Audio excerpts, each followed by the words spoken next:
Thursday morning, this is 106.1 KYVZ. Joe Vazurek visiting with Ag meteorologist Chris Sramek at Decision Weather Now, as well as America's Weather streaming channel. Chris, several locations reporting flurries this morning. Yeah, Joe, we've got a situation out there this morning where we've got a stationary front or an actual cold front that now extends from Denver to Dallas.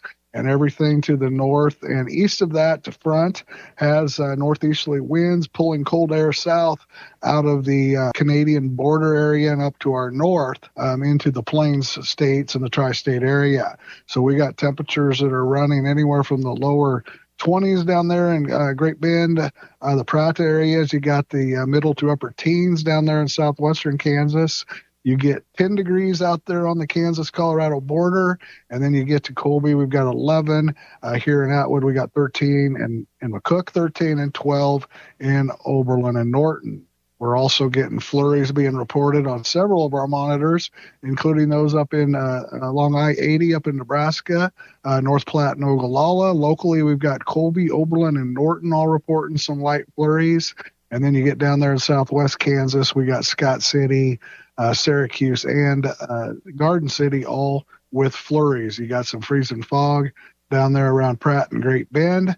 And again, this is the type of thing we could probably see again tomorrow morning as we see this front retreat back to the north and east as a warm front. So we're going to see cold temperatures today. We're going to look at temperatures in the upper 20s and low 30s for highs. These winds will continue from a northeast, turn into a southeast direction during the afternoon at 10 to 20 miles per hour. And then overnight, that upsloping southeasterly flow direction will give us a little bit of lift where we can have that freezing fog potential east of the Kansas-Colorado line. You get north of the Nebraska border, and we'll probably have these flurries tomorrow morning.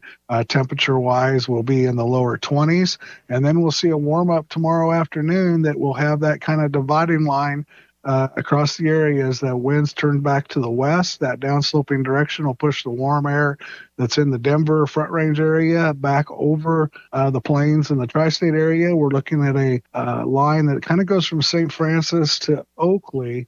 If you're to the south and west of that, you're going to see temperatures in the 60s, maybe hitting 70 degrees as you get along that Kansas-Colorado border, and you're to the north of that and east, will be in the 50s and maybe in the lower 50s to upper 40s up there in the Cook area, Arapahoe, and Norton. So we're going to have that warm front dividing line tomorrow. So we'll see that. Some people will see a nice warm up. Others won't see it quite as nice.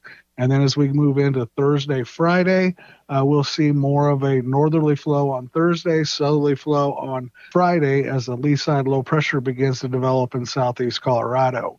Temperature-wise, we'll be in the upper 40s, lower 50s. That's above normal for this time of year. The overnight low temperatures will be in the middle to upper teens, lower 20s.